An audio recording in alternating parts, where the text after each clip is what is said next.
Très chers amis francophones, amateurs de thé, bonjour, bienvenue chez moi, Stéphane Herler, le fondateur du blog Tea Masters, si vous ne me connaissez pas encore, ainsi que de la boutique tea-masters.com où vous trouvez toutes les nouveautés, les récoltes du printemps sont pratiquement toutes là, donc profitez-en pour vous remplir les stocks avec des thés de haute montagne notamment en provenance directe de Taïwan et de ses fermiers. Aujourd'hui, pour bien apprécier les thés de haute montagne et tous les thés qu'on trouve à Taïwan et en Chine, nous allons parler des coupes de thé et nous allons faire cela en plusieurs étapes, en plusieurs cours, parce que c'est un cours, c'est un sujet très difficile, très important. On va se prendre le temps pour le traiter et on va le traiter jusqu'à la fin juin, jusqu'à ce que nous commencions à prendre des vacances d'été. Alors, pour nous accompagner aujourd'hui, nous avons un petit Jinshen Oolong qui a été récolté le 27 mai à la main à Alishan Juefeng. Et donc, il va bientôt arriver dans ma sélection. Je n'ai pas encore eu le temps de prendre les photos. Je vais faire ça tout à l'heure. Et donc, il sera disponible sous peu. Vous pouvez voir que devant moi, j'ai mis plusieurs coupes très différentes. Une coupe Qinghua, une ancienne coupe de roi, une nouvelle coupe ivoire, une coupe bien blanche, une coupe céladon. Il y en a même une coupe... on va dire noir, à l'émail noir, de Jianyang, qui, à la différence de toutes les autres, n'est pas de la porcelaine. Celle-là, par contre, c'est de la porcelaine. Tiens, comment est-ce que je peux dire que cette coupe noire, c'est de la porcelaine, et ça, ce n'est pas de la porcelaine? Tout de suite, le premier truc important à comprendre, la chose vraiment que vous devez retenir de ce cours, c'est... Alors, pour les femmes, on ne le fait pas, mais pour les poteries, pour toutes les coupes, il faut toujours regarder le cul, ou bien, on peut aussi appeler ça le pied de la coupe. Et ici, donc, vous pouvez voir que c'est blanc, donc que c'est un corps très très blanc, et donc, dans la partie non émaillée, c'est là qu'on va pouvoir découvrir le corps de notre coupe, de notre bol. Ici, il est très très blanc, c'est donc de la porcelaine. Par contre, ici, vous pouvez voir que ce n'est pas blanc du tout, c'est même plutôt... ici, on a une partie un petit peu de terre, et ici, on a une couleur qui approche plus le violet, ou bien le brun à certains côtés. Là, la terre, elle est un peu orange. Donc là, c'est une... ce n'est pas une porcelaine parce que son corps est fait avec une argile qui n'est pas blanche. Donc, c'est vraiment la différence fondamentale entre ces deux bols. L'un est fait avec une pâte de porcelaine et l'autre avec une argile. Alors, on va faire un petit peu d'histoire pour bien comprendre les concepts de poterie, céramique et porcelaine. La poterie, elle a été inventée par l'homme assez rapidement, dès que l'homme s'est un petit peu posé et a arrêté de vivre simplement de la chasse et qu'il a commencé à cuisiner également. Donc il a très rapidement pris de l'argile dans la terre, il lui a donné une forme et il a simplement, avec le feu qu'il avait découvert aussi, et il a simplement mis ces objets en argile dans le feu et ainsi il a créé ses premiers ustensiles de poterie. D'ailleurs, il y a encore quelques tribus africaines qui font ça tout simplement comme je viens de le décrire, hein, de l'argile. On fait un grand feu, on met et on met les objets à l'intérieur du feu et hop, au bout de quelques heures, ça devient plus dur et ça nous fait des objets en poterie. Il a fallu attendre très longtemps jusqu'à ce que l'Europe arrivent à faire de la porcelaine. C'est d'ailleurs l'entreprise Meissen en Saxe, en Allemagne, au sud de Berlin, on va dire, qui a été la première en Europe à faire de la porcelaine aux alentours des début des années 1700. Ça a permis à l'Allemagne d'arrêter de payer beaucoup d'argent aux Chinois parce que à l'époque c'était eux qui avaient pratiquement le monopole de la porcelaine, et la porcelaine on appelle ça l'or blanc, et c'était donc les premiers chercheurs qui cherchaient à faire de la porcelaine, c'était un petit peu des alchimistes. En fait, c'était même les mêmes chimistes qui essayaient de transformer le plomb en or, qui essayaient de transformer... au départ, ils pensaient même que la porcelaine était faite avec les coquilles d'œufs. Donc, ils prenaient des coquilles d'œufs, ils les rassemblaient, ils collectionnaient plein de coquilles d'œufs et ils essayaient de les mettre dans un four, enfin d'en faire de la poudre, et ils pensaient que la porcelaine c'était fait avec des coquilles d'œufs. Mais non. Donc ils ont mis beaucoup de temps pour réussir à créer la porcelaine, donc dans les années 1700 en Allemagne, à Meissen. Par contre, les Chinois, qui avaient donc le monopole de la porcelaine, eux ils ont commencé à en faire bien avant. Quand? Environ en 200 avant Jésus-Christ, 200 ans avant notre ère, ils avaient réussi déjà à faire leur première porcelaine Céladon. Et ça a son importance, parce que, pourquoi est-ce que la première porcelaine était une porcelaine Céladon? En fait, c'est également par un espèce de processus d'alchimie. Les Chinois, ils adoraient, et ils adorent toujours, une pierre précieuse qui s'appelle le jade. Et la jade, elle est de couleur verte. Et cette couleur verte, c'est la couleur également qui laisse nos yeux se reposer le plus. D'ailleurs, c'est pour ça que quand on va en forêt, dans la nature, voir du vert, c'est ce qui nous apporte le plus de paix intérieure. C'est le plus reposant pour nos yeux. Et donc, le jade, chez les Chinois, dans la culture chinoise, avait beaucoup de propriétés un petit peu ésotériques. On enterrait les morts avec du jade pour les protéger dans l'au-delà. Et arriver à transformer de la boue, de l'argile, en une céramique avec une couleur verte, c'était vraiment quelque chose d'inespéré. C'était un petit peu comme arriver à transformer du plomb en or. Là, on arrivait presque à créer de la jade avec de la terre. Et donc, c'était vraiment ce genre d'élan qui a animé les premiers Chinois de la dynastie des Han à créer les premières porcelaines en céladon. Alors, qu'est-ce qui différencie une poterie de la porcelaine? Il y a plusieurs sauts technologiques entre les deux. Donc on a vu que la poterie, c'est simplement de l'argile, une argile souvent brune, parce que la terre elle est brune la plupart du temps. Alors la première chose qu'il faut faire pour arriver à faire de la porcelaine, c'est arriver à raffiner cette argile pour qu'elle soit blanche. Et pour qu'elle soit blanche, et pour qu'on arrive à en faire une forme, il faut qu'elle contienne beaucoup de kaolin. Ce nom, il vient de la montagne Gaolin, qui est d'ailleurs toujours à Jingdezhen. Et c'est dans cette montagne-là qu'il y a beaucoup de kaolin. Donc elle a donné son nom à ce mot, à cette composition chimique, qui est donc une argile de couleur très très blanche. Il s'agit donc encore de raffiner pour enlever les impuretés, pour enlever notamment tout ce qui est le fer.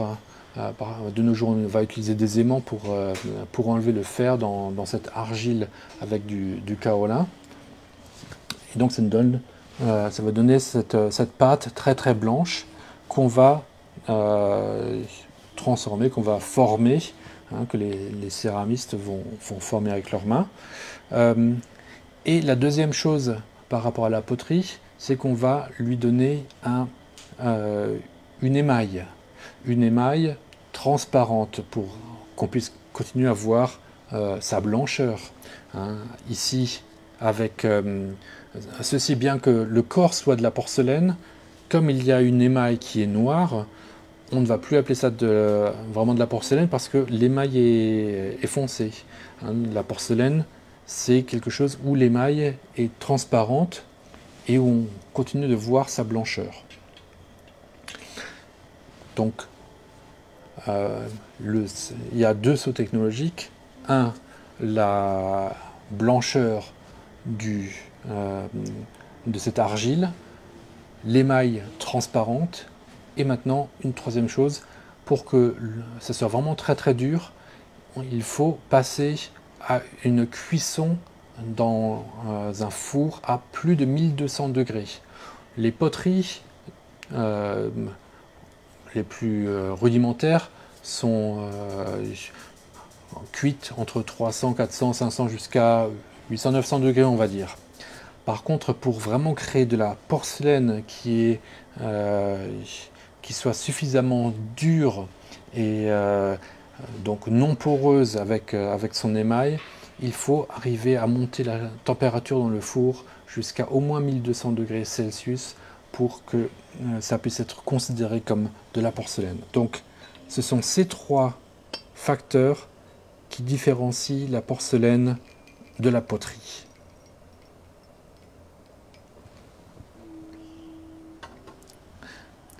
Alors, on va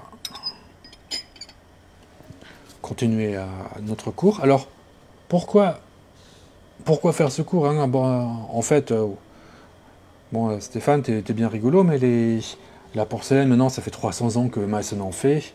Même les Européens, maintenant, on maîtrise la technique depuis 300 ans. Qu'est-ce qu'il y a de spécial à ça? En fait, on se rend compte que quand on boit le même thé dans des coupes différentes, le goût va être très très différent. Même si la plupart de ces coupes sont en porcelaine. Là, je fais exprès d'en rajouter une qui n'en est pas. Hein. Mais même toutes les autres, c'est de la porcelaine, mais il y a quand même des différences entre chacune. Et le thé, c'est quand même toujours cette attention aux détails. Comprendre les détails et leur impact sur le thé.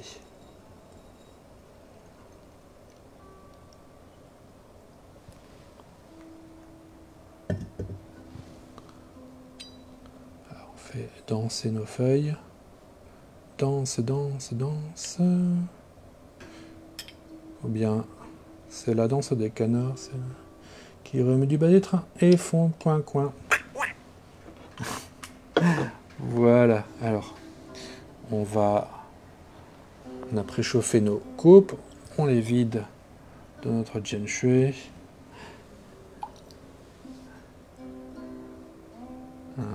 Alors si je chante, c'est un peu pour vous réveiller. Je sais que les cours le dimanche matin, c'est fatigant, mais c'est pour la bonne cause. On veut encore mieux apprécier notre thé, et une grande partie du plaisir du thé provient de cette interaction entre la coupe et notre bouche et notre lèvre. Donc pour bien comprendre cette interaction, pour la rendre lui donner le plus de plaisir possible, nous commençons aujourd'hui par vraiment bien comprendre l'importance de du corps de la coupe. Hein. Le corps de la coupe, c'est donc vraiment cette...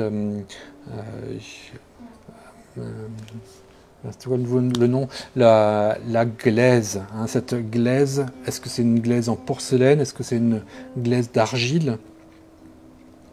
Donc, parce que les glaises, selon qu'elles sont plus ou moins transformées, selon qu'elles sont faites de manière traditionnelle ou bien industrielle, elles vont avoir des propriétés un petit peu différentes, et ça va influencer le goût de notre thé, ainsi que la couleur du thé. Ça va être un cours aussi sur les émails, que nous allons faire. Là, déjà,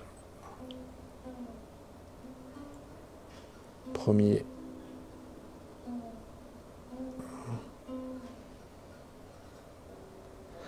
Là, c'est vraiment déjà très très clair si vous faites ce test-là de verser votre thé dans différentes coupes que vous pouvez avoir à la maison, de voir que la couleur va être très très différente d'une coupe à l'autre, selon qu'elle soit céladon, blanche, ivoire, Tsinghua, ou bien en émail très foncé, noir. Là, on n'a vraiment aucune idée de ce qu'on a dans la coupe. Avec ces deux bols, hein, je ne les appelle pas coupes, celui-là on peut l'appeler coupe encore à la rigueur. Quand je vois l'infusion, en fait, je vois rien, j'ai l'impression que c'est de l'eau parce que la couleur noire m'enlève toutes les informations visuelles sur la couleur de l'infusion. Donc le fait qu'on ait une couleur très claire, proche du blanc, ça va nous aider à mieux pouvoir analyser la couleur du thé. Et on se rend compte que vraiment des différences infimes sur la couleur de l'émail vont avoir un impact très très grand. Là, je suis déjà dans un autre cours. Et on peut... Là, on a par exemple une pièce faite par un artiste. Donc, c'est une réplique d'une coupe de la dynastie Yuan, mais elle est faite avec des moyens traditionnels, de la même manière que durant la dynastie Yuan, donc la dynastie mongole. Voilà, il y a un certain goût comme ça. Là, c'est deux rois, ivoire, couleur ivoire. Ça, c'est une pièce ancienne de la dynastie Ming. Il y a un côté très très doux. Il y a un côté un peu plus vif avec cette porcelaine, cette coupe fleur en porcelaine ivoire de ma sélection. Ça, c'est la petite coupe en porcelaine ivoire également. Vraiment légère différence. Maintenant, là, je suis intéressé par ma coupe chantante en céladon. Un peu plus de finesse encore, grâce à la finesse de ces parois. Et puis, ah oui, goûtons maintenant cette coupe en émail noir, qui est en fait une poterie.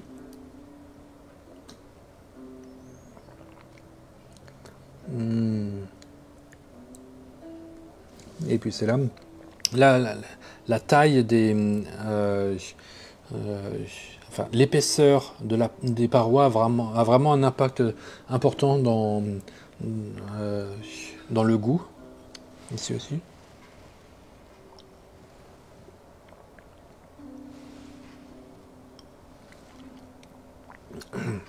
Et ça, c'est une porcelaine plus récente de Michel François. Et très très différent des coupes, bien que ce soit de la porcelaine, mais l'émail et la forme du bol, l'épaisseur des parois hein, ont également un impact. Donc c'est comme en fait pour le vin, pour chaque vin, il y a une forme de verre qui lui correspond. Pour le thé également, déjà dans l'histoire du thé, il y avait d'abord, durant la dynastie Song, par exemple, ces bols-là pour faire la préparation de thé à la façon de dynastie Song avec un fouet en bambou. Je vous ai fait la démonstration il y a quelques semaines de cela. Et ensuite, durant la dynastie Ming, on a bu surtout du thé vert infusé et bu ensuite dans des bols plus grands parce qu'on le buvait plutôt en grande quantité. Et quand on a inventé le oolong durant la dynastie des Qing, on a fait donc le oolong, c'est beaucoup plus concentré comme arômes avec ces feuilles qui sont mi-oxydées et fortement torréfiées à l'époque. Donc ça nous créait des arômes très très intenses qu'on préparait dans des petites théières. surtout à l'époque. Et donc la taille des coupes s'est fortement réduite à l'époque, jusqu'à maintenant, où on a la chance de pouvoir boire une variété incroyable de thé dans les 6 familles de thé qui existent. Mais il faut se rendre compte quand même qu'on a maintenant un grand choix de thé, un grand choix de coupes, mais j'ai l'impression que beaucoup de gens ont oublié les accords entre le thé et les coupes, hein. Et il y a vraiment des évolutions historiques qui font que telle forme de coupe, tel matériau, tel émail sont vraiment utilisés plus pour tel type de thé que pour tel autre. Et donc nous allons continuer à explorer ce thème dans les prochaines semaines. Je vous remercie pour votre intérêt pour aujourd'hui, ce premier cours où nous avons vraiment voulu étudier la glaise, l'émail, ce qui fait le corps de notre coupe, ce qu'on ne voit pratiquement pas, ce qu'il faut toucher avec la main, ou bien avec le doigt, là, au niveau du pied. C'est la seule partie qui n'est pas couverte par l'émail. C'est souvent avec le doigt qu'on peut toucher sa finesse. Et donc c'est là qu'on va savoir s'il s'agit d'une poterie ou bien d'une porcelaine. Et la finesse que cette argile a. Entre les deux, entre porcelaine et poterie, on a céramique. La céramique, elle n'est pas forcément blanche, elle peut être également en argile, donc non blanche, donc sans kaolin, mais elle va être d'habitude cuite à plus de 1200 degrés comme de la porcelaine, mais elle n'est pas forcément non plus recouverte d'une émail. Donc vraiment c'est un petit peu entre les deux. Donc céramique, c'est aussi ça englobe également la porcelaine. C'est un thème un peu plus général. Et donc la porcelaine, c'est vraiment très spécifique. C'est une glaise qui contient beaucoup de kaolin, qui est blanche, qui est recouverte d'une émail et qui est cuite à plus de 1200 degrés. Voilà ce qu'il faut apprendre et retenir de cette première leçon. Merci beaucoup et puis on se retrouve alors la semaine prochaine. Bye.